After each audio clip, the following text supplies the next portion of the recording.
Top 10 Facts about Ford Model T.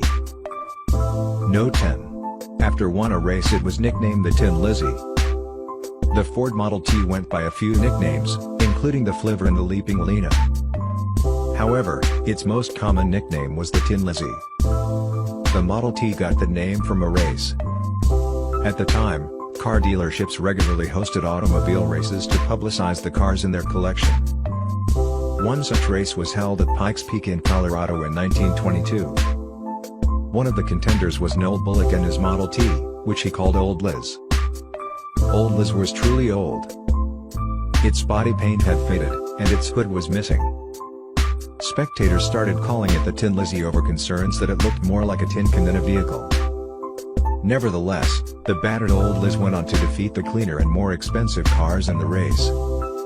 Newspapers reported the surprising win but called the car the Tin Lizzie instead of Old Liz.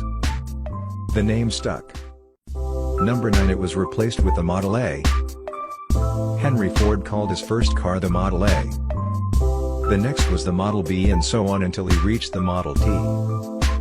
In 1927, Henry Ford unveiled a new vehicle he called the Model A, rather than the Model U. This Model A often has something like 1927 to 1931, written after it to differentiate it from the earlier Model A. Ford named his vehicles from Models A to T because every new model was a modification of the previous one until he hit gold with the Model T. The Model T was so successful that Ford wanted to continue building it forever. That changed when competition from other car makers sent sales of the Model T into a decline in the mid-1920s. Henry Ford ceased manufacturing the Model T in May 1927 and replaced it with the new Model A that November. The Model A was partly designed by his son, Edsel, who had tried to convince Henry to cease production of the Model T a few years earlier. Henry refused, but Edsel continued working on his new car anyway. That car was the basis for the Model A. Ford switched from the old naming system to indicate that the new Model A was designed from scratch and not a modification of the Model T. The Model A had unique features, including a speedometer, water pump, and gas gauge. The Model A was successful like its predecessor. Ford churned out 9,200 cars a day at its height. Number 8. It was not the first car built on an assembly line. The Model T was not the first car built on an assembly line. Henry Ford didn't invent the assembly line, either. What he actually invented was the moving assembly line. The assembly line was the invention of Ransom E. Olds of the Olds Motor Vehicle Company. Olds created the assembly line to build the Oldsmobile Curved Dash. The Oldsmobile Curved Dash was the Model T of the very early 1900s. However, Olds couldn't manufacture enough vehicles to meet demand, so he invented the assembly line to speed up production. The assembly line allowed Olds to scale from building 425 cars in 1901 to 2,500 a year later. By 1904, he was building and selling 5,000 cars a year. Henry Ford built on Olds' idea but added conveyor belts that moved the cars around the factory. This was the first moving assembly line. This allowed Ford to build a Model T in less than 3 hours, down from the 12 hours and 30 minutes it previously took. Ford had gotten the idea of the moving assembly line from the conveyor belts used in flour mills, meat plants, and other factories. Number 7. Ford did not advertise the Model T. Ford's Model T was the Tesla of its day. The Model T was so successful that Ford did not run advertisements and depended on word of mouth to drive sales. That is the sort of thing Tesla does today. Ford initially did some advertising from the time he invented his car until 1917, when he stopped all advertisements. He did not run a single ad between 1917 and 1923. This made sense, considering that the Model T was the dominant vehicle at the time, and every prospective car owner looked his way. Interestingly, most Ford car dealerships still ran adverts to entice would-be car buyers to acquire their Model Ts from them. Meanwhile, General Motors and Chevrolet, Ford's primary rivals at the time, ran massive ad campaigns to promote their vehicles. This culminated in Chevrolet overtaking Ford in sales in 1931. Ford only became the top seller again in 1957. Number 6. The Model T did not cause prohibition. There are claims that Henry Ford designed the Model T to run on ethanol instead of gasoline. Supporters of this claim say Ford only switched to gasoline when the sale of alcohol was banned during Prohibition. Some conspiracy theorists say oil magnate John D. Rockefeller convinced the US government to introduce Prohibition just so the Model T would only run on gasoline. These claims are false, along with similar claims that the Model T could run on different fuels, including diesel, benzene, and kerosene. Some even add that the vehicle had a device that allowed the driver to switch between different sources of fuel. In truth, Henry Ford did experiment with using fermented plants as fuel for the Model T.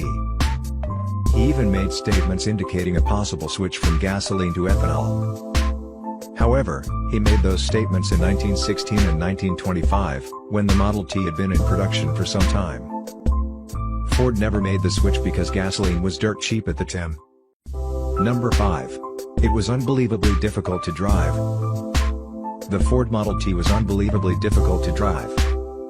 It's probably easier to drive an excavator today than to drive a Model T. People of the day didn't care, though, because there was no agreed-upon standard on how vehicles worked. They considered the Model T normal, even though people who have attempted driving it today think otherwise. The Model T did not have any gauges, so drivers manually checked the water, oil, and gasoline levels. Starting it was no walk in the park, either. The driver manually cranked the engine to start the vehicle.